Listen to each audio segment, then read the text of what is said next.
El 25 de febrero de 1885, el aire dentro del castillo de Windsor estaba cargado de una solemnidad casi religiosa. Bajo los techos abovedados de la residencia más imponente de la monarquía británica, nació una niña que parecía destinada a personificar toda la gloria de una era. Su madre, la princesa Victoria de S., era nieta de la mujer más poderosa del planeta, la reina Victoria. La pequeña fue bautizada como Victoria Alicia Isabel Julia María, pero para el mundo sería simplemente Alicia de Battenberg. Desde el primer segundo en que abrió los ojos, Alicia fue rodeada por una red de privilegios que pocos seres humanos pueden siquiera imaginar. Cunas de seda, niñeras de uniforme impecable y el linaje más puro de la sangre azul europea corriendo por sus venas.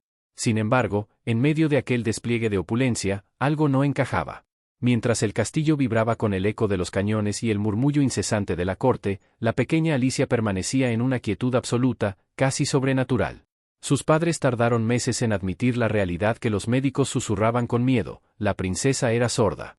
En la rígida sociedad victoriana, una discapacidad no era solo un problema médico, era una mancha, un defecto de fábrica que ponía en peligro el valor de una mujer en el mercado de las alianzas imperiales. Pero lo que nadie sospechaba es que ese silencio en el que Alicia nació no sería su debilidad, sino su primera armadura. Imagina por un momento lo que significa crecer en el centro del imperio más grande del mundo y no poder escuchar una sola palabra. Estar en los salones de té, en las recepciones oficiales, rodeada de reyes y emperadores, y ser capaz de ver sus labios moverse pero no entender el veneno o la dulzura que salía de ellos. Su madre, una mujer de una voluntad feroz, tomó una decisión radical: Alicia no sería tratada como una inválida. Se le prohibió el lenguaje de señas. Se le obligó a leer los labios, a descifrar el mundo a través del movimiento, de la vibración, de la observación microscópica de los gestos ajenos. Y Alicia lo logró con una maestría que rozaba lo imposible. Aprendió a hablar y a leer los labios no solo en inglés, sino en alemán y francés. Se convirtió en una experta en entender lo que la gente ocultaba, porque mientras los demás se distraían con el tono de voz, ella se fijaba en la verdad de los ojos. Creció siendo una joven de una belleza etérea, casi mística. Era alta, delgada, con una mirada profunda que parecía mirar siempre más allá de lo evidente. Se convirtió en la bisnieta favorita de la reina Victoria, quien veía en Alicia una pureza que sus propios hijos habían perdido hace tiempo. Pero detrás de esa máscara de princesa perfecta, Alicia vivía en una soledad profunda. Estaba rodeada de gente, pero nadie habitaba su mundo de silencio. Era la invitada de piedra en el banquete de los reyes. Y entonces, en 1902, durante la coronación del rey Eduardo VII en Londres, el destino le presentó al hombre que cambiaría su vida para siempre. Él era el príncipe Andrés de Grecia y Dinamarca. Apuesto, militar de carrera, con un porte que parecía sacado de una novela de caballería. Andrés quedó fascinado por esa princesa que hablaba poco pero que parecía entenderlo todo. Alicia, por su parte, vio en Andrés la promesa de una voz, de una conexión con el mundo exterior que nunca había tenido. Fue un romance relámpago, alimentado por cartas secretas y encuentros bajo la vigilancia de la corte. Para la familia Battenberg, era un matrimonio ideal. Para Alicia, era la oportunidad de escapar de la asfixiante etiqueta de Windsor. Se casaron en 1903 en una boda que detuvo a Europa. Imagina el despliegue: los zares de Rusia, los reyes de Inglaterra, los príncipes de media docena de imperios que hoy solo existen en los libros de historia, todos reunidos para celebrar la unión de dos jóvenes que parecían tener el mundo a sus pies. Recibieron regalos de un valor incalculable: tiaras de diamantes que pesaban como coronas de espinas, cofres llenos de oro y promesas de felicidad eterna. Pero aquí es donde la historia toma un giro oscuro. Grecia no era el refugio que Alicia esperaba. Era un país convulso, un nido de conspiraciones políticas donde la monarquía era vista con una mezcla de adoración fanática y odio revolucionario. Alicia pasó de los jardines cuidados de Inglaterra a un palacio en Atenas que siempre olía a tensión y a pólvora. Tuvo 5 hijos en rápida sucesión: Margarita, Teodora, Cecilia, Sofía y el pequeño Felipe, quien décadas más tarde se convertiría en el esposo de la reina Isabel II de Inglaterra. Pero mientras Alicia intentaba construir un hogar en medio del caos, algo dentro de ella empezó a cambiar. La guerra no tardó en golpear su puerta. Durante las guerras balcánicas, Alicia tomó una decisión que escandalizó a la realeza: abandonó los banquetes y se fue al frente de batalla. No como observadora, sino como enfermera. Se hundió en el barro de las trincheras, olió la sangre podrida de los soldados, vio extremidades amputadas y escuchó los gritos de agonía que su sordera no podía bloquear. Fue allí, entre la muerte y la miseria, donde la princesa de porcelana se rompió. Alicia empezó a cuestionar todo su mundo. ¿Por qué ella vivía en palacios mientras esos hombres morían en el fango? ¿Por qué la religión hablaba de paz mientras los reyes ordenaban masacres?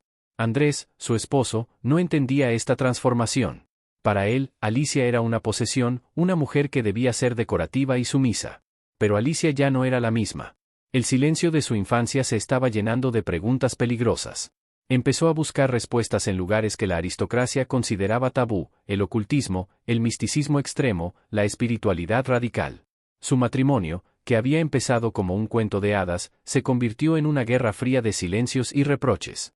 Andrés buscaba consuelo en otras camas, mientras Alicia se hundía más y más en su propia mente.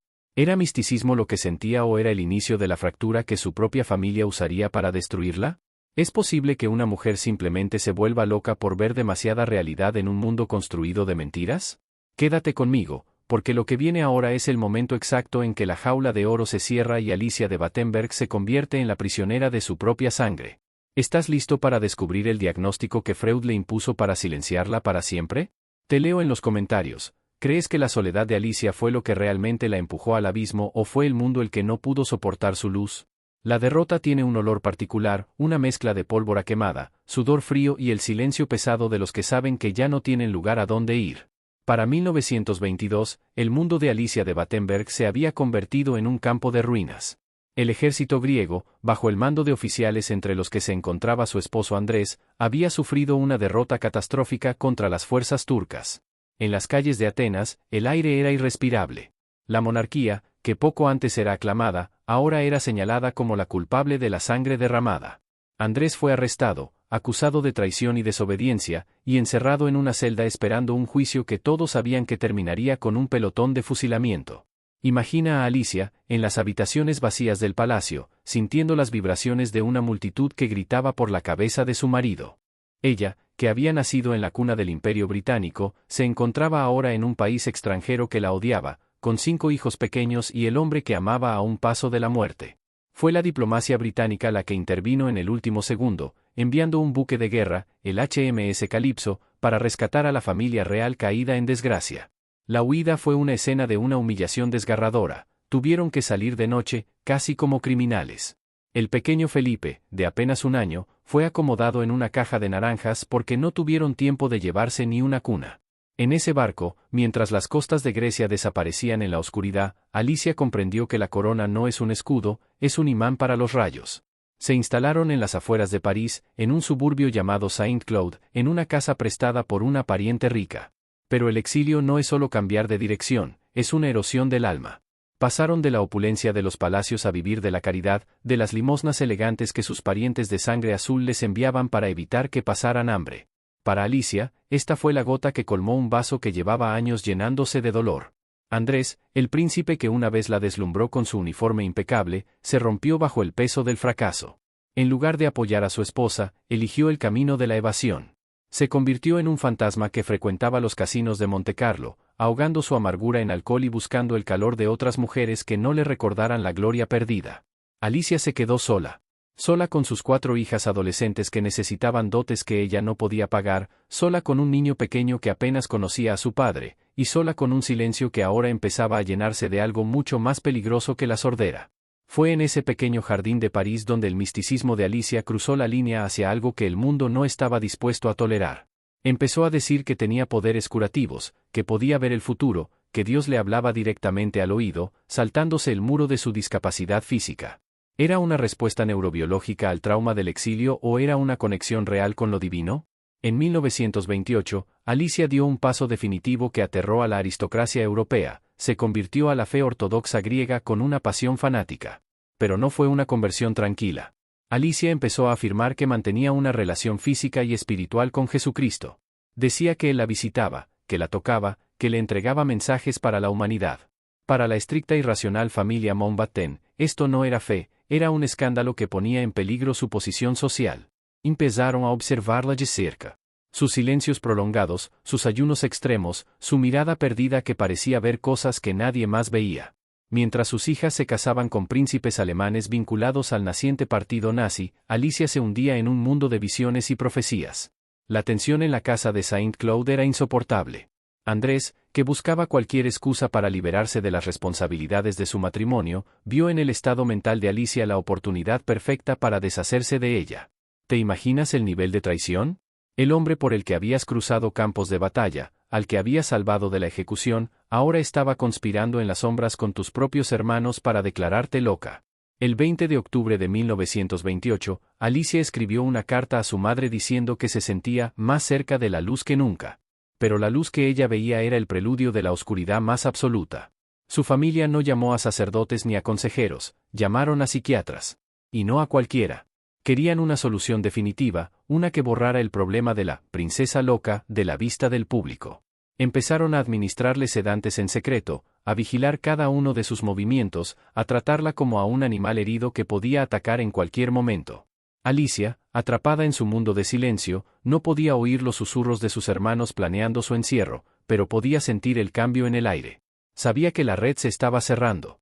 Lo que nunca pudo imaginar es que el diagnóstico final vendría de la mano de Sigmund Freud, el hombre más famoso de la medicina mental, quien decidiría su destino sin siquiera haber pasado más de unas horas con ella. ¿Qué secreto oscuro guardaba la mente de Alicia para que Freud ordenara un tratamiento que hoy consideraríamos tortura? ¿Por qué su propio esposo firmó los papeles para que se la llevaran por la fuerza, separándola de sus hijos para siempre? El escenario estaba listo para la traición más cruel de la historia de la realeza. Pero antes de contarte lo que pasó en esa clínica suiza, déjame preguntarte, si todo tu mundo te dice que estás loca, pero tú sientes que finalmente has encontrado la verdad, ¿quién tiene la razón? ¿Es la locura un síntoma de la enfermedad o es la única salida cuerda de una vida llena de mentiras? Prepárate, porque el próximo capítulo es donde el horror médico se encuentra con la tragedia real. ¿Estás listo para ver lo que le hicieron a Alicia en nombre de la ciencia? La mañana del 20 de abril de 1930, el aire en la residencia de Saint-Cloud no traía el frescor de la primavera, sino el hedor metálico del miedo. Era el domingo de Pascua, un día que para Alicia de Battenberg representaba la resurrección y la luz, pero que su familia había elegido como la fecha exacta para su crucifixión social. Mientras Alicia se preparaba para celebrar su fe, dos hombres de aspecto severo, vestidos con abrigos oscuros que ocultaban jeringuillas cargadas de sedantes, cruzaron el umbral de su casa. No eran invitados, eran captores con licencia médica. La escena que siguió fue de una violencia psicológica que todavía hoy estremece a los historiadores, frente a la mirada gélida de su esposo Andrés y la presencia silenciosa de su propia madre, Alicia fue arrinconada. Ella, que no podía oír los gritos de sus hijos ni las explicaciones médicas, tuvo que leer en los labios de los desconocidos una sola palabra que caía como una guillotina: manicomio. Fue sedada a la fuerza, arrastrada a un coche y enviada a través de la frontera hacia Suiza, hacia el sanatorio Bellevue en Kreuslingen. En ese instante, la princesa de los ojos tristes dejó de ser un ser humano para convertirse en el expediente número 42.436. Fue el inicio de una pesadilla de 2 años en la que la ciencia más prestigiosa de Europa se utilizó para intentar triturar el alma de una mujer que simplemente se negaba a encajar. Lo que Alicia no sabía en ese momento de oscuridad inducida por los fármacos es que su destino había sido sellado por el hombre más influyente del siglo XX en el campo de la mente, Sigmund Freud. El padre del psicoanálisis, desde su cómodo diván en Viena, fue consultado sobre el caso de la princesa mística. Freud, atrapado en sus propias obsesiones sobre la sexualidad femenina, emitió un diagnóstico que hoy consideraríamos una atrocidad criminal. Según Freud, las visiones religiosas de Alicia, su convicción de que hablaba con ángeles y su entrega total a la espiritualidad no eran síntomas de una búsqueda espiritual ni de un trauma por el exilio, eran el resultado de una frustración sexual extrema. Freud decidió que el cerebro de Alicia estaba siendo intoxicado por sus propios ovarios. Su recomendación fue tan brutal que parece sacada de una película de terror. Ordenó que los ovarios de la princesa fueran bombardeados con rayos X de alta intensidad para inducirle una menopausia prematura y aniquilar así su libido. Imagina el horror. En nombre de la medicina, a una mujer de 45 años le quemaron sistemáticamente su sistema reproductivo para curar su fe. Durante meses, Alicia fue sometida a estas sesiones de radiación que la dejaban físicamente destrozada, mientras los psiquiatras anotaban con frialdad si sus visiones de Jesucristo disminuían a medida que su cuerpo se marchitaba. Pero mientras Alicia sufría esta tortura médica en el aislamiento de los Alpes suizos, el mundo real que ella conocía se desintegraba con una crueldad asombrosa. Su esposo, el príncipe Andrés, no perdió ni un segundo en lamentar la ausencia de la madre de sus hijos. Firmó los papeles del internamiento indefinido y se marchó a la Riviera Francesa para vivir abiertamente con su amante, dejando a sus hijos a merced de la caridad de otros parientes. Sus 4 hijas, apenas adolescentes, fueron casadas en cuestión de meses con príncipes alemanes, muchos de los cuales ya estaban luciendo la esvástica nazi en sus uniformes. Y luego estaba el pequeño Felipe. Con apenas 9 años, Felipe regresó del colegio un día para encontrarse con una casa vacía. Nadie le explicó dónde estaba su madre, nadie le dijo cuándo volvería. Su padre lo abandonó en internados británicos, olvidándose incluso de enviarle dinero para ropa o comida. El futuro duque de Edimburgo creció como un huérfano con padres vivos, un niño que aprendió a endurecer su corazón porque la mujer que más lo amaba estaba encerrada en una celda de cristal en Suiza, siendo quemada por dentro por los discípulos de Freud. En la clínica, Alicia intentó escapar en varias ocasiones. Gritaba a través del cristal de su sordera que no estaba loca, que simplemente veía el mundo de una manera diferente. Pero cada intento de rebelión era interpretado por los médicos como una prueba más de su esquizofrenia. ¿Te das cuenta del círculo vicioso?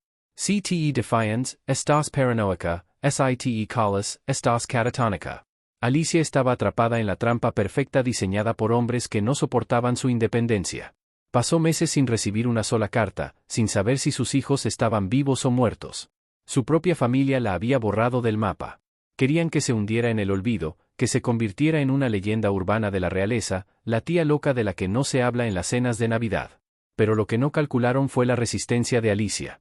En medio de la neblina de los fármacos y el dolor de las quemaduras por radiación, Alicia empezó a reconstruirse en secreto.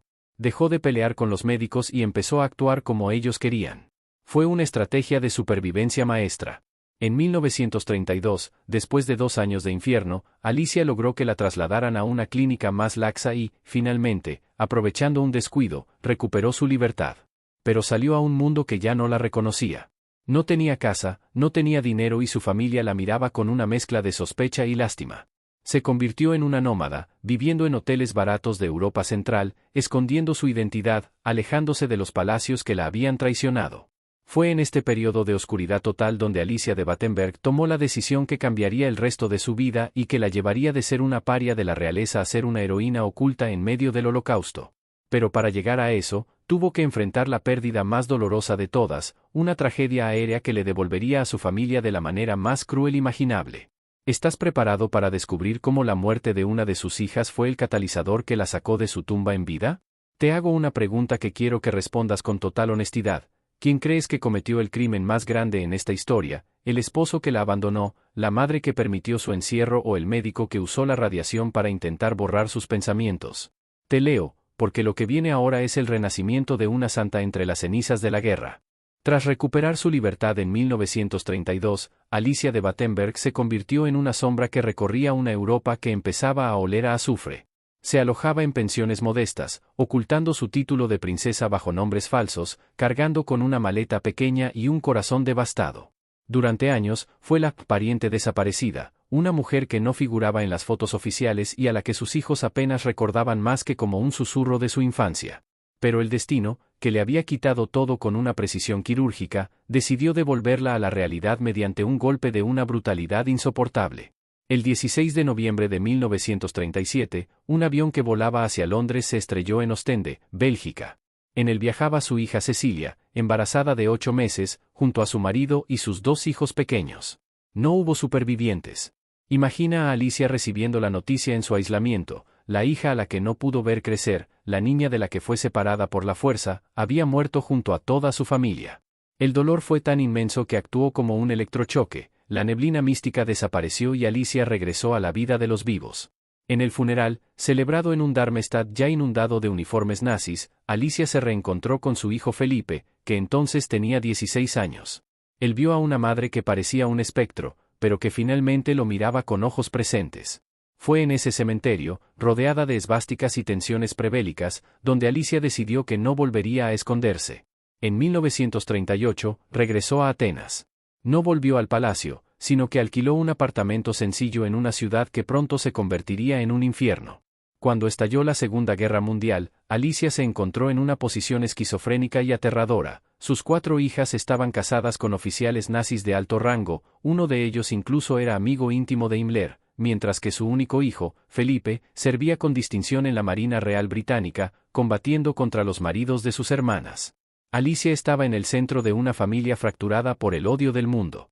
En 1941, los nazis ocuparon Atenas. El hambre empezó a devorar la ciudad, la gente moría en las aceras y los suministros médicos desaparecieron.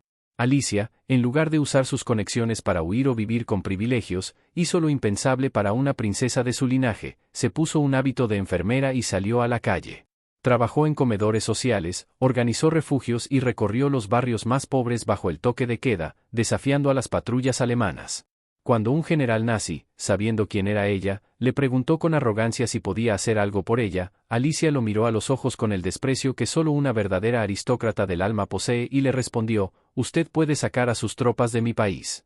Pero su acto más heroico ocurrió en el silencio absoluto de su apartamento, a pocos metros de la sede de la Gestapo. En 1943, los nazis empezaron a deportar a los judíos de Atenas. Alicia recordaba a Aimaki Cohen, un político judío que años atrás había ayudado a la familia real griega. Sin dudarlo un segundo, Alicia escondió a la viuda de Cohen y a sus hijos en su propia casa. Imagina la tensión, los camiones de la Gestapo patrullando abajo, los gritos de las redadas llenando las noches, y Alicia subiendo bandejas de comida en secreto a una habitación oculta. En una ocasión, la Gestapo sospechó y fue a interrogarla. Aquí es donde Alicia usó su discapacidad de manera magistral. Cuando los oficiales alemanes le gritaban preguntas, ella simplemente fingía que no entendía nada, aprovechando su sordera para desesperarlos con respuestas incoherentes o silencios prolongados hasta que, frustrados por la «vieja loca sorda», se marchaban sin registrar la casa. Alicia salvó a esa familia jugándose la vida cada minuto de cada día durante meses. Mientras el mundo la recordaba como la princesa que Freud había intentado lobotomizar, ella se estaba convirtiendo en una «justa entre las naciones». Al final de la guerra, Alicia era una mujer de 60 años que pesaba poco más de 40 kilos, que fumaba sin parar y que había visto lo peor de lo que el ser humano es capaz. Cuando las tropas británicas liberaron Atenas, encontraron a una princesa que no pedía joyas ni lujos, sino medicinas y comida para los huérfanos. Fue entonces cuando fundó la Hermandad Cristiana de Marta y María, una orden de monjas dedicada a los más pobres, y decidió que nunca más volvería a vestir de seda. Se puso el hábito gris que la acompañaría hasta la tumba. Pero mientras ella encontraba su propósito en las ruinas de Grecia, su hijo Felipe estaba a punto de casarse con la heredera al trono de Inglaterra, la futura reina Isabel II. ¿Cómo reaccionaría la estricta y brillante corte de Buckingham al ver aparecer a esta madre que parecía una mendiga, que había sido paciente de un manicomio y que fumaba frente a los obispos? ¿Podría Alicia encajar en el mundo de diamantes de su hijo después de haber caminado entre los muertos? Quédate, porque la llegada de Alicia a Londres para la boda de Felipe es uno de los momentos más incómodos y conmovedores de la historia real. ¿Crees que Felipe se avergonzó de su madre o fue ella la que sintió lástima por el mundo de cristal en el que él estaba entrando? Te leo en los comentarios, porque la recta final de esta historia es donde la verdad brilla con más fuerza. En 1947, Londres se preparaba para la boda que debía devolverle la esperanza a un imperio agotado por la guerra. El matrimonio entre el joven oficial Felipe Mountbatten y la futura reina Isabel II era el evento del siglo. Pero mientras Buckingham Palace se llenaba de la ostentación más deslumbrante, Alicia de Battenberg llegó a Inglaterra cargando una maleta que pesaba más por sus recuerdos que por su contenido. No traía vestidos de seda ni joyas imperiales. De hecho, el regalo que le entregó a su hijo para que él pudiera pedir la mano de Isabel fue un acto de sacrificio final. Alicia había desmontado los diamantes de su propia tiara de boda, la misma que los zares de Rusia le habían regalado décadas atrás, para que Felipe pudiera incrustarlos en el anillo de compromiso de la futura reina. Era todo lo que le quedaba de su vida anterior, y se lo entregó a su hijo para que él pudiera empezar la suya. En la ceremonia, Alicia fue una presencia casi espectral. Vestida con su hábito de monja gris, sentada en los bancos de madera de la abadía de Westminster, era el recordatorio viviente de que la sangre azul también puede sangrar. Mientras el mundo admiraba la perfección de la nueva pareja real, pocos sabían que esa mujer silenciosa que no llevaba joyas había pasado años en un manicomio y meses escondiendo judíos bajo la nariz de la Gestapo. Los años siguientes los pasó en Atenas, entregada a su orden religiosa, viviendo en una austeridad que rozaba la indigencia. Dormía en una cama de hierro, comía lo mínimo y dedicaba cada céntimo que recibía de su pensión a financiar su convento y ayudar a los huérfanos de la guerra. Vendió hasta la última de sus posesiones materiales hasta que no le quedó nada más que su fe y su inseparable vicio por el tabaco. Sin embargo, en 1967, la historia volvió a sacudir los cimientos de su mundo. Un golpe de estado militar en Grecia instauró la dictadura de los coroneles. Los tanques volvieron a patrullar las calles de Atenas y el aire se llenó de nuevo del olor a pólvora que Alicia tanto odiaba. Preocupado por la seguridad de su madre, que ya tenía 82 años y una salud frágil, el príncipe Felipe, apoyado por la reina Isabel, envió un avión oficial para rescatarla. Al principio, Alicia se negó con la terquedad que siempre la había definido. No dejaré mi hogar por unos soldados con uniforme, decía. Pero finalmente, ante la súplica desesperada de su hijo, aceptó. Se trasladó a Buckingham Palace, pero no como una reina madre, sino como una inquilina que parecía habitar una dimensión distinta a la de la corte británica. Imagina la vida en el palacio durante finales de los años 60. Mientras la monarquía intentaba modernizarse y las cámaras de televisión empezaban a entrar en las salas reales para grabar documentales, Alicia de Battenberg recorría los pasillos alfombrados vestida con su hábito de monja, dejando tras de sí una estela de humo de sus cigarrillos Woodbine. Se convirtió en la abuela excéntrica que nadie sabía muy bien cómo tratar. El príncipe Carlos, entonces un joven sensible, encontró en ella una conexión que no tenía con sus padres. Alicia le contaba historias de un mundo que ya no existía, de reyes que habían muerto en el exilio y de la importancia de la compasión sobre el protocolo. En medio de la rigidez de Buckingham, Alicia era la única que se atrevía a ser auténtica. No le importaba el «¿qué dirán?», porque después de haber sobrevivido a Freud, a los nazis y al abandono, el juicio de los cortesanos le parecía un juego de niños. Murió el 5 de diciembre de 1969, en sus habitaciones del palacio, sin poseer nada. Cuando los abogados fueron a hacer inventario de sus bienes, se quedaron atónitos. Alicia no tenía propiedades, ni cuentas bancarias, ni joyas. Su única posesión terrenal era una pequeña caja de madera con unas pocas fotografías y algunas cartas. Había nacido en el centro del poder absoluto y murió en la pobreza voluntaria más absoluta. Pero el giro final, el que terminó por cerrar la boca de todos sus detractores, llegó décadas después de su muerte. En los años 90, la familia Cohen, a la que Alicia había salvado de la Gestapo en Atenas, rompió su silencio y reveló al mundo el heroísmo de la princesa monja. El Estado de Israel la nombró justa entre las naciones, el honor más alto que se le puede otorgar a un no judío. Su último deseo fue ser enterrada en Jerusalén, en el Monte de los Olivos, cerca de su tía que también había sido asesinada por los bolcheviques. Al principio, el gobierno británico y el príncipe Felipe se opusieron por razones de protocolo y seguridad, pero la voluntad de Alicia fue más fuerte incluso después de muerta. Hoy, sus restos descansan en Tierra Santa, lejos de las brumas de Londres y del mármol de Windsor. Alicia de Battenberg empezó su vida siendo una pieza defectuosa en el ajedrez de los reyes y la terminó siendo la reina de su propio destino. ¿Qué es más valioso, el reconocimiento del mundo o la paz de la propia conciencia? ¿Fue Alicia la única mujer cuerda en una familia que perdió la cabeza por el poder? Te leo en los comentarios, porque la historia de Alicia nos enseña que la verdadera corona no se lleva en la cabeza, se lleva en las cicatrices del corazón.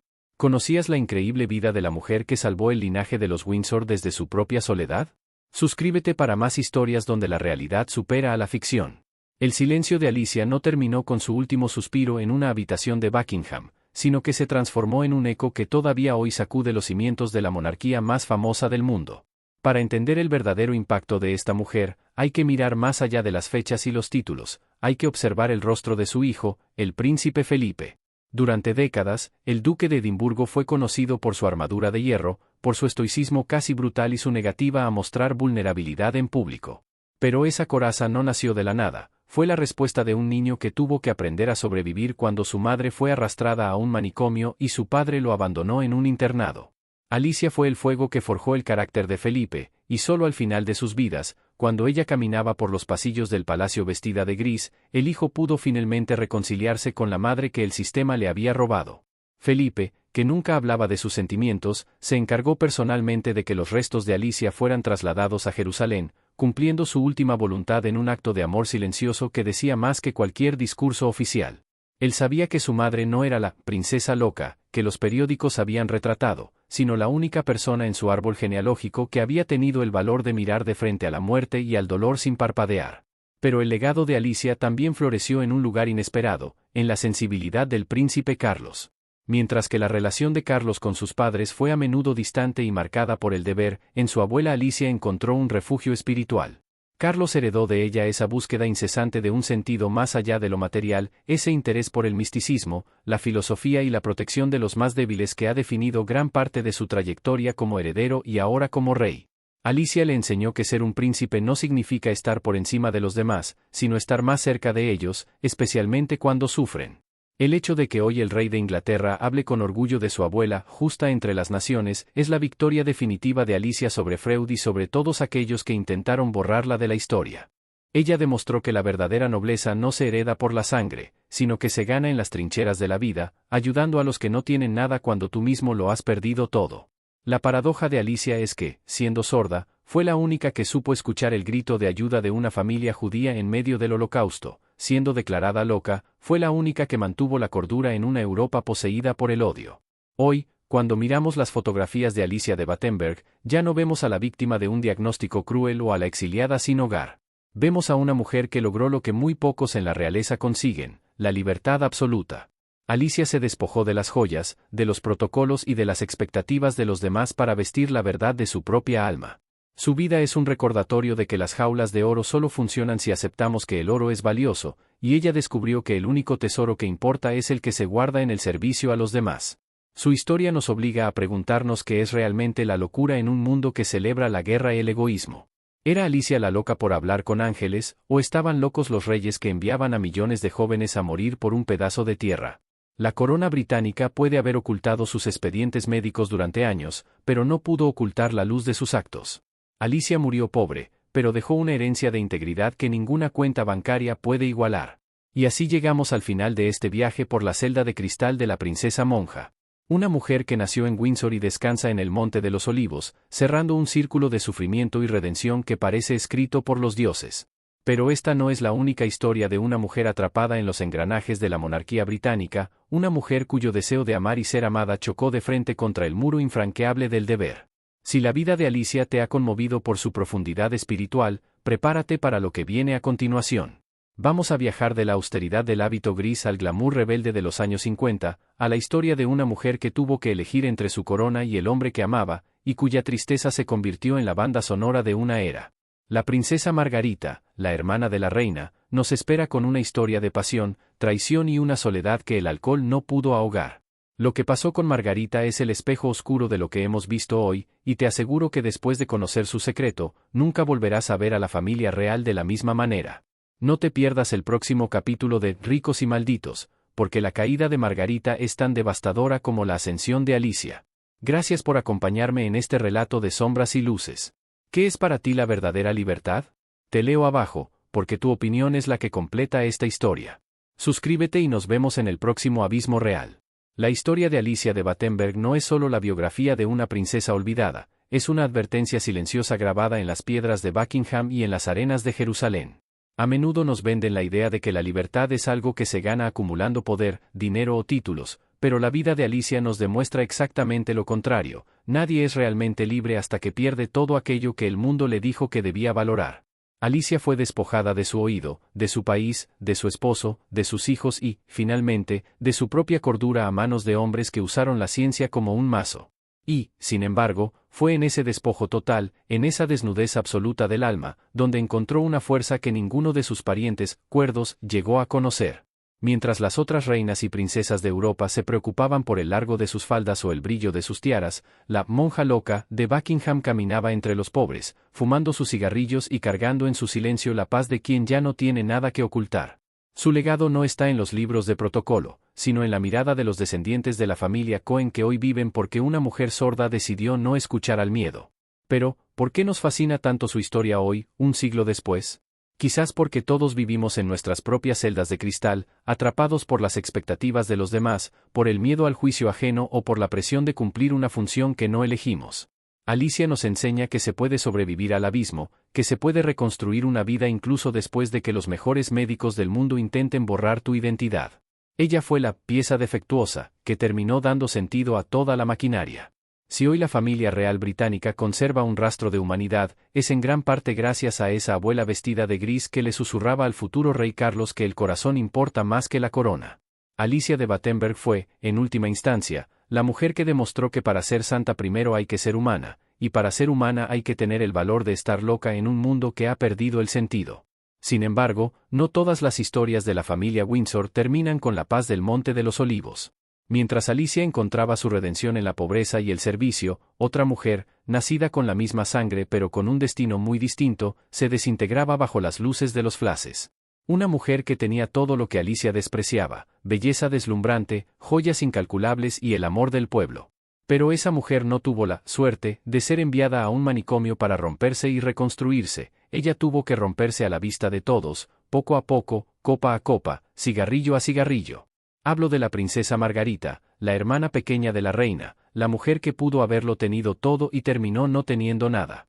Si lo que le hicieron a Alicia en la clínica suiza te pareció una traición, espera a ver lo que la propia reina Isabel tuvo que hacerle a su hermana en nombre del deber. Vamos a entrar en un mundo de clubes nocturnos de los años 50, de amores prohibidos con hombres divorciados y de una conspiración estatal para evitar que la princesa rebelde encontrara la felicidad. La historia de Margarita es el reverso oscuro de la de Alicia, es la historia de una mujer que se quedó dentro de la jaula de oro y dejó que el oro la envenenara. El próximo capítulo de Ricos y Malditos es un viaje sin retorno al corazón de la tristeza real, a una tragedia que marcó el inicio del fin de la era de la inocencia en Buckingham. ¿Estás listo para conocer el secreto que Margarita se llevó a la tumba y que todavía hoy hace temblar a la corona? Te espero en el próximo video, donde descubriremos que, a veces, el exilio es un regalo y el palacio es la verdadera condena. No olvides dejar tu comentario sobre Alicia. ¿Crees que fue la mujer más valiente de su generación o simplemente una víctima de las circunstancias? Tu opinión es el motor de este canal. Suscríbete, activa la campanita y prepárate, porque lo que viene sobre la princesa Margarita es, sencillamente, devastador. Nos vemos en el próximo abismo. Jerusalén. El Monte de los Olivos. Un lugar donde el viento susurra historias de profetas y reyes, y donde el silencio no es solo la ausencia de ruido, sino una presencia que te envuelve el alma. Es aquí, en la iglesia de Santa María Magdalena, bajo las cúpulas doradas que brillan como lágrimas al sol, donde descansa finalmente Alicia de Battenberg. No está en la cripta real de Windsor, rodeada del mármol frío de los emperadores, ni en los panteones de la aristocracia que la repudió. Está en Tierra Santa, en el lugar que ella eligió cuando ya no tenía nada que demostrarle a nadie. Su tumba es sencilla, casi humilde, pero contiene la victoria más grande que una mujer de su linaje jamás haya alcanzado. Porque, al final del camino, Alicia no fue recordada por los diamantes que entregó, ni por los títulos que perdió, ni por el diagnóstico de Freud que intentó borrar su esencia. Es recordada por ser la única persona que, en medio de la oscuridad más absoluta del siglo XX, se atrevió a hacer luz. Si miramos hacia atrás, la vida de Alicia es una lección de resistencia que debería enseñarse en cada escuela y en cada palacio. Nos enseña que el mundo puede quitarte el oído, pero no puede impedirte escuchar la voz de tu propia conciencia. Que pueden encerrarte en un manicomio y bombardear tu cuerpo con radiación, pero no pueden tocar el rincón secreto donde guardas tu libertad. Alicia de Battenberg fue la princesa defectuosa, que terminó siendo el pilar moral de una dinastía. Murió sin una moneda en el bolsillo, pero su herencia es la única que realmente importa, la integridad. Cuando su hijo Felipe, ya convertido en el consorte más longevo de Inglaterra, visitó su tumba años después, no vio a la madre que lo abandonó, vio a la mujer que le enseñó que el deber sin compasión es solo una máscara vacía. Felipe, que siempre fue el hombre de hielo de Buckingham, solo permitía que su armadura se agrietara cuando hablaba de ella. Él sabía, mejor que nadie, que la supuesta locura de su madre era, en realidad, la forma más alta de cordura en un mundo que había perdido el sentido. Pero mientras Alicia descansa en la paz de Jerusalén, su historia nos deja una pregunta incómoda que late en el aire. ¿Cuántas Elises más han sido silenciadas por la historia oficial? ¿Cuántas mujeres extraordinarias han sido etiquetadas como locas, histéricas o defectuosas simplemente porque no quisieron ser piezas de un ajedrez que no les pertenecía? La corona británica ha intentado durante décadas mantener sus archivos bajo llave, protegiendo esa imagen de perfección impecable que tanto les gusta vender. Pero la verdad, como Alicia, siempre encuentra una salida. Su vida nos demuestra que no hay jaula lo suficientemente fuerte, ni diagnóstico lo suficientemente pesado, para detener a un corazón que ha decidido ser fiel a sí mismo. Ella ganó porque sobrevivió al sistema que intentó triturarla y lo hizo sin odio, convirtiendo su propio dolor en medicina para los demás. Sin embargo, el abismo real tiene muchas caras, y no todas encuentran la redención en la fe o en el servicio. Mientras Alicia encontraba su paz en la austeridad, otra tragedia se estaba gestando en los salones de Buckingham. Una tragedia más brillante, más ruidosa y, en muchos sentidos, mucho más devastadora. La historia de la princesa Margarita, la hermana pequeña de la reina, es el espejo roto de la de Alicia. Margarita no fue sorda, ni fue monja, ni se escondió del mundo. Al contrario, fue la mujer más fotografiada, más deseada y más glamurosa de su época. Tenía el mundo a sus pies y la atención de todos los flases. Pero detrás de esa sonrisa perfecta y de los cócteles en las fiestas de la alta sociedad, Margarita estaba viviendo una condena a muerte en vida. Si te ha impactado la traición que sufrió Alicia a manos de su esposo y de Freud, prepárate para ver cómo la propia reina Isabel tuvo que sacrificar la felicidad de su hermana por la supervivencia de la monarquía. Vamos a descubrir por qué Margarita pasó de ser la princesa rebelde a ser la mujer más triste de Inglaterra, y cómo su amor prohibido con Peter Townsend desencadenó una guerra secreta en el corazón del palacio. La caída de Margarita es una historia de pasión, traición y una soledad tan profunda que ni el oro más puro pudo llenar. Lo que viene a continuación en nuestro próximo video es el relato definitivo de cómo la corona devora a sus propios hijos, y te aseguro que después de verlo, entenderás por qué Alicia prefirió el hábito gris de monja a la seda de las princesas. No te muevas, porque la historia de Margarita de Inglaterra es el abismo que nadie se atreve a contar completo. Suscríbete ahora, activa la campanita y acompáñame a descubrir qué pasa cuando la jaula de oro se convierte en una tumba de cristal. ¿Crees que Margarita fue la verdadera víctima de los Windsor? Te espero en el próximo Abismo Real. Nos vemos muy pronto. Al final, cuando las luces de los palacios se apagan y los ecos de las coronaciones se pierden en el polvo de los siglos, lo que queda no es el oro, sino la verdad de lo que fuimos. La vida de Alicia de Battenberg es el epílogo más extraño y conmovedor de la era de los imperios. Una mujer que nació en la cima del mundo, que fue tratada como un objeto defectuoso por nacer en el silencio, que fue condenada por los hombres más poderosos de su tiempo a la oscuridad de un manicomio. Intentaron borrarla, quemar su mente con radiación, arrebatarle a sus hijos y dejarla morir en el olvido. Pero no contaban con que Alicia poseía una riqueza que no se puede confiscar, la dignidad de un alma que ya no le teme a nada. La verdadera justicia no llegó de los tribunales ni de los libros de historia oficial, sino del tiempo. Hoy, el nombre de Sigmund Freud queda manchado por su arrogancia médica, el nombre del príncipe Andrés de Grecia es una nota al pie sobre la cobardía, y los tronos que una vez la oprimieron han caído o se han transformado. Pero Alicia, la princesa monja, la mujer que fumaba en los pasillos de Buckingham y escondía a los perseguidos en su casa, brilla con una luz propia e imperturbable. Ella ganó porque, al morir sin nada, demostró que lo tenía todo. No fue una víctima de su destino, fue la arquitecta de su propia redención. Su historia nos grita desde el silencio que la cordura es, a veces, simplemente la capacidad de amar en un mundo que ha decidido odiar. Alicia de Battenberg descansa ahora bajo los olivos de Jerusalén, libre por fin de la jaula de cristal que fue su vida.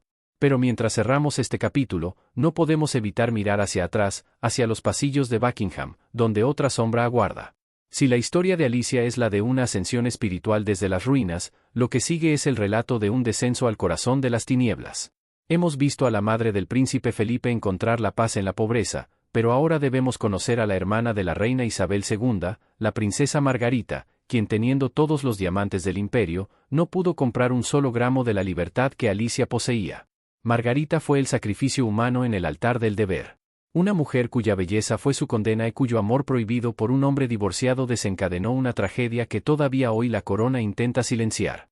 En nuestro próximo video, bajaremos a los sótanos del glamour de los años 50 para descubrir cómo el sistema devoró la alegría de la princesa rebelde hasta dejarla convertida en un fantasma que buscaba consuelo en el alcohol y la nostalgia. ¿Fue Margarita la verdadera mártir de la reina Isabel? Prepárate, porque lo que viene es devastador y cambiará para siempre tu forma de ver a los Windsor. Gracias por acompañarme en este viaje por las sombras de la realeza. Si este relato de Alicia de Battenberg te ha tocado el corazón, no olvides darle un like, suscribirte y compartirlo con alguien que crea que el dinero da la felicidad. Cuéntame en los comentarios, ¿crees que Alicia fue realmente una santa o solo una mujer rota por el trauma? Tu voz es la que mantiene vivas estas historias. Nos vemos en el próximo Abismo Real de Ricos y Malditos. Hasta pronto.